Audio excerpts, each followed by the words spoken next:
Então, o que é curioso dessa questão, pode ser feita essa interpretação, que Jung é algo. Tem muito Jungiano que faz isso, inclusive, só que qual é a questão?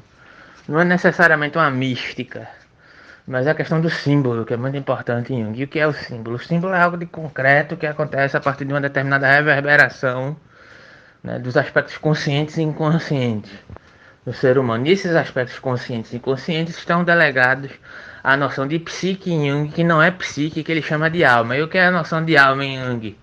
É uma conjuntura que se dá pelo espírito de uma época que essa alma ou essa psique existe, saca?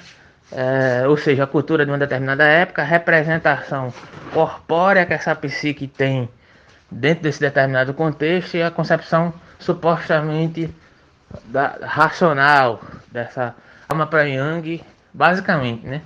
A alma para Jung ela é um termo mais completo para se referir à psique humana. A psique não dá conta, né? Então não é a alma no sentido comum ou cristão que a gente entende, mas é a alma nesse sentido, desse aspecto, né? E aí ele trabalha também esses aspectos da alma desde os primórdios, desde o pensamento antigo, passando pela modernidade, inclusive tipos psicológicos, ele trabalha isso, essa perspectiva.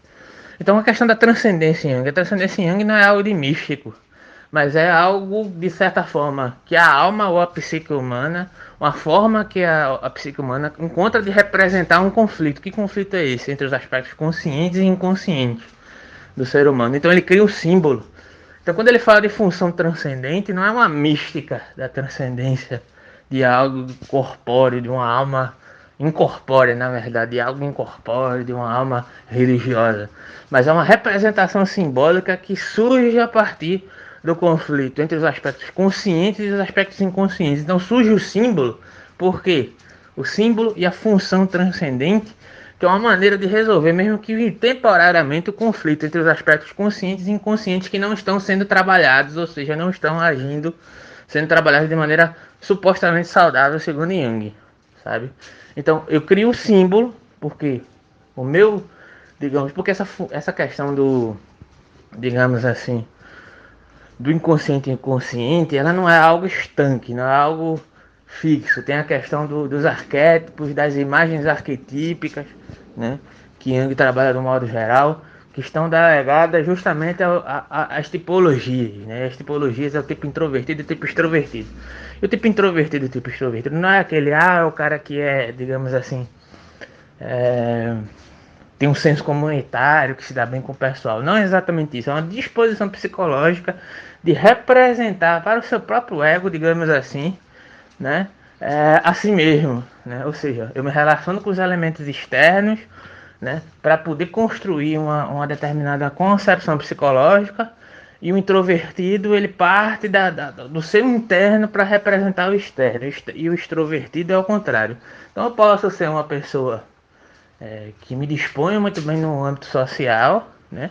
Mas ser um introvertido, porque eu moldo o mundo, a minha percepção de mundo, a partir do espectro de introversão. E eu posso ser um introvertido no sentido comum, mas ser extrovertido no sentido do modo pelo qual eu olho para o mundo, porque eu moldo a minha percepção de mundo a partir dos aspectos externos. Eu tento me moldar a partir da externidade. Então, introversão e extroversão tem a ver com isso, não tem a ver com ser alguém descontraído ou retraído, sabe? Então, a partir disso, existem modos de se relacionar com o inconsciente e o consciente, sabe? E Jung identifica que algumas pessoas esse conflito não se resolve. Ele só se resolve a partir do momento que eu constituo um determinado símbolo que é como se fosse uma mediação desse conflito. Então a transcendência em Jung, e a partir da perspectiva da função transcendente do símbolo, ela se dá nessa mediação, como o próprio símbolo da cruz no cristianismo, é um símbolo de, digamos assim, de uma união entre os aspectos racionais e irracionais, onde ele coloca o exemplo entre Nietzsche e Freud, entre Eros e vontade de potência, ou seja, entre poder e amor, Eros, né? E o símbolo da cruz, enquanto um símbolo vertical e um símbolo horizontal, é a união do amor, Eros, que é uma perspectiva horizontal, né? E a questão do poder, que é algo vertical, autocentrado. Isso segundo a representação de Jung, né? Se apropriando de Freud, de Nietzsche, etc. Mas tem alguns junguianos que totalizam, utilizam isso para uma certa espiritualização.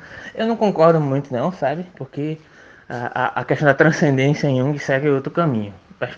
Até a espiritualidade ela pode ser tratada nesse sentido, mas a partir dos aspectos inconscientes, conscientes, do pensamento racional e irracional, das funções, né, que segue também por outro caminho, por outro tipo de interpretação, sabe?